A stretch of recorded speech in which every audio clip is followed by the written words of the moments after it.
Patuloy na inuulan ng batikos si Richie Rivero tungkol sa bangayan nila ng ex-girlfriend na si Andrea Brillantes.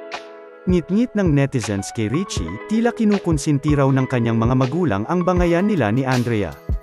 Hindi raw tamang pati ang parents niya ay nakikisawsaw sa issue at dinadamay pa si God.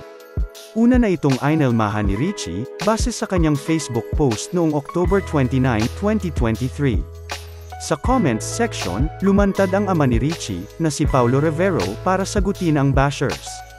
Pahayag ni Paulo, published as is the reason why we always ask God for guidance and blessings is because we know we are on the right side. Really, time is the ultimate truth teller. Time will come we will know who's lying and who's not. We may be outnumbered now but I truly believe that if God is with you, who can be against you?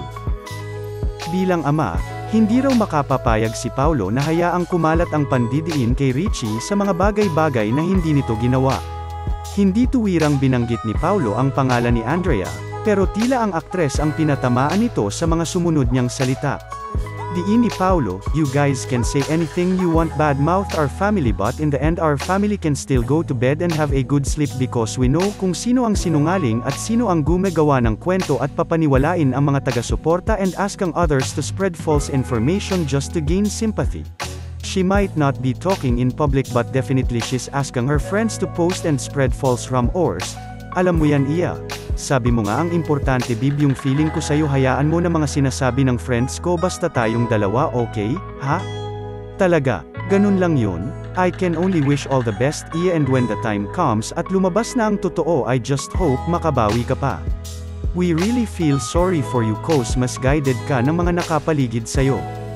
Isang netizen ang pamuna na kaya pinuputakti ng batikos si Richie ay ipinangalandakan pa raw kasi ni Richie na si Andrea ang pilit na gustong makipagbalikan at tinanggihan niya.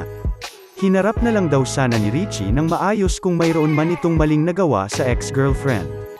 Sabi pa ng netizen, hindi maiwasang mag-awit sa issue ang bagong girlfriend ni Richie na si Lauren Bautista dahil ito ang sumunod na opisyal na nakarelasyon ni Richie matapos ni Andrea. May paliwanag naman si Paulo kung bakit nagpa siya ang anak na magsalita sa publiko tungkol sa breakup nila ni Andrea. After all the accusations they've thrown to him asking him to explain his side and tell the truth now that we're all talking mali pa rin.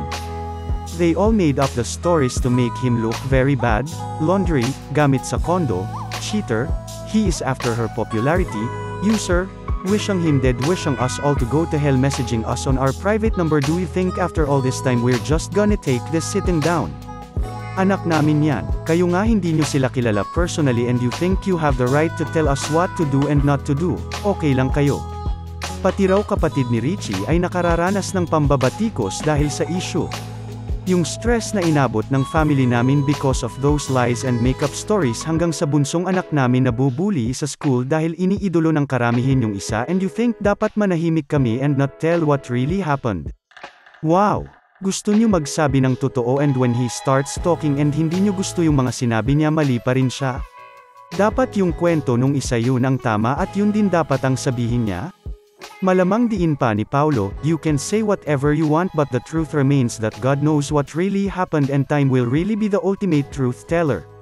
Hindi naman tuwirang binabanggit ni Paulo kung ano ang sinasabi nitong tunay na dahilan ng breakup nina Richie at Andrea.